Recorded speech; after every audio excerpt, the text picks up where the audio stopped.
neděli na večer celá naše rodina usedá k televizoru, který jsme získali na multiservis. Nikdo z nás se nemůže dočkat, čím nás tato malá bedínka opět překvapí. Naše babička, která byla pro neshody s ostatními vyloučena z domova důchodců, maminka s tatínkem, kteří se seznámili na léčení v psychiatrické léčebně, dědeček, bývalý důstojník Československé lidové armády a neustále zlobící venoušek, pro kterého se nám zatím nepodařilo najít umístění v žádném ústavu. Tak, hezky ho zapneme a okolní svět pro nás přestává existovat.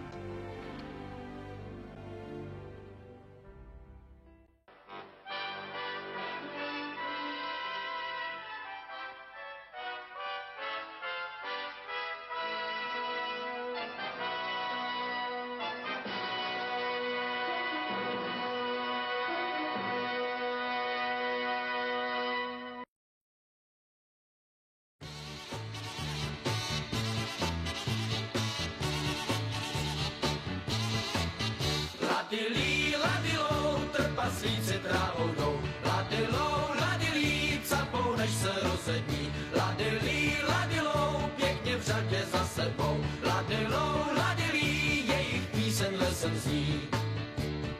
Ať se chvilku zastaví, ať mi trochu poradí. Co mám dělat, řekněte.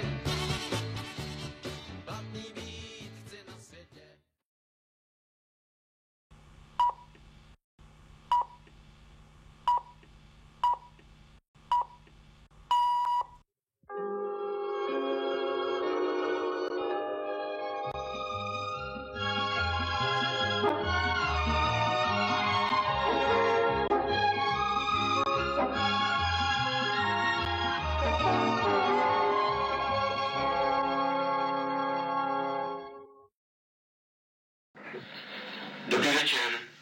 Vítám vás při sledování televizních novin. Zprávy z domova.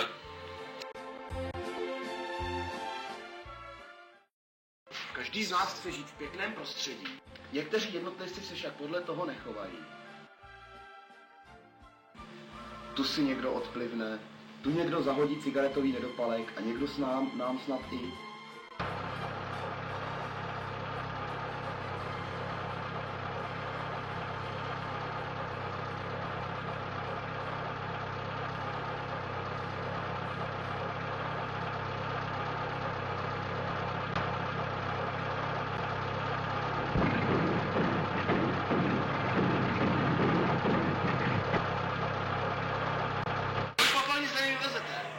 Moc!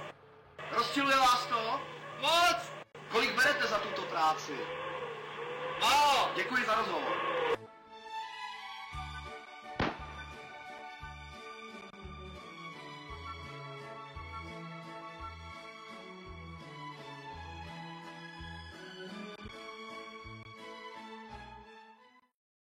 Často nám píšete a ptáte se, jak vznikl název hudebního směru heavy metal.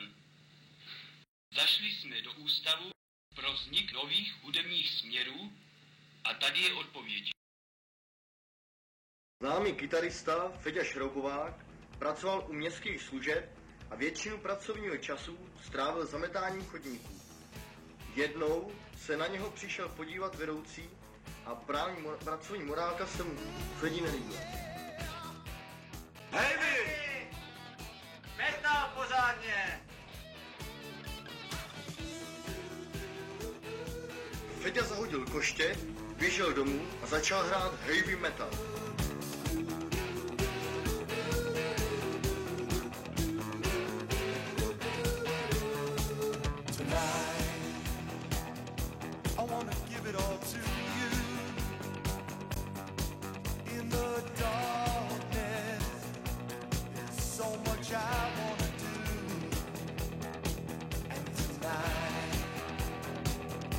I wanna lay it at your feet, 'cause girl, I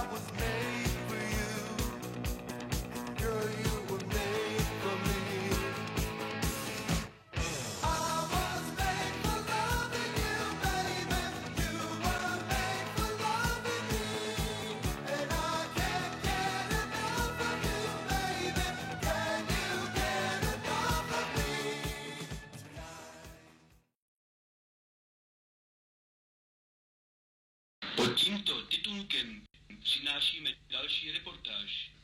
O čem si dnes budeme povídat? Do studia jsme si pozvali průkopníka a autora vynálezu Miroslava Charváta.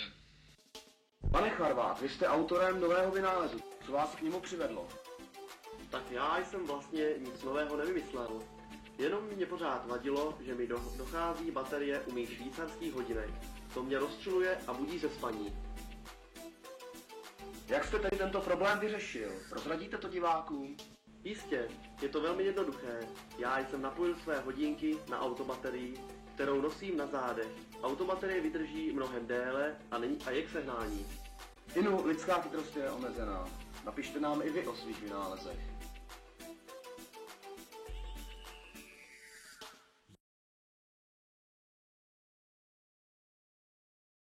Do studia občanů jsme si pozvali několik našich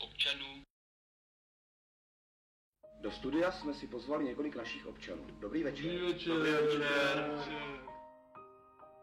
Co byste chtěli v našem městečku vylepšit? Nic.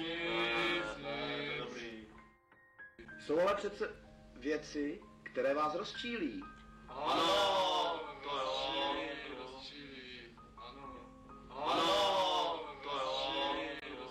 Co byste chtěli v našem městečku vylepšit? Nic.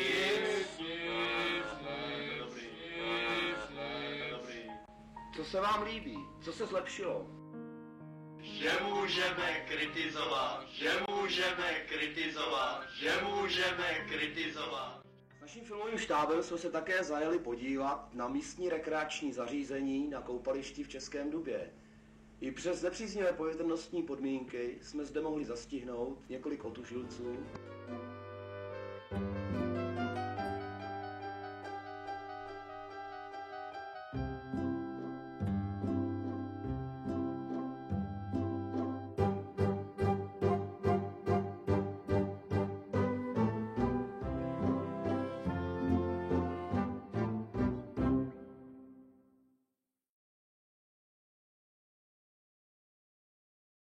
V plné práci jsme zastihli mladého výtvarníka Ladislava Havlíka.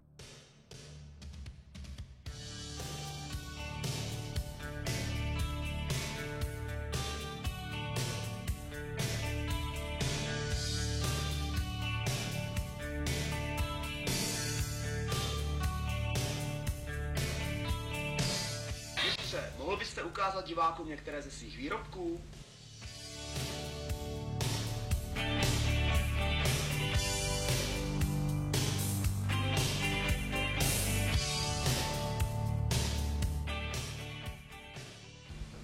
Děkujeme. Jak jste, milí diváci, poznali, mistr Havlík se věnuje miniaturní kresbě, protože ve velkém by to asi musel zabalit. Kdy jste v sobě odhalil tento nevšední talent malíře? Asi 14 dní před výplatou, když nebyl na pivo. Máte ještě nějaké jiné koníčky? Ano, mám. Tohle nejedu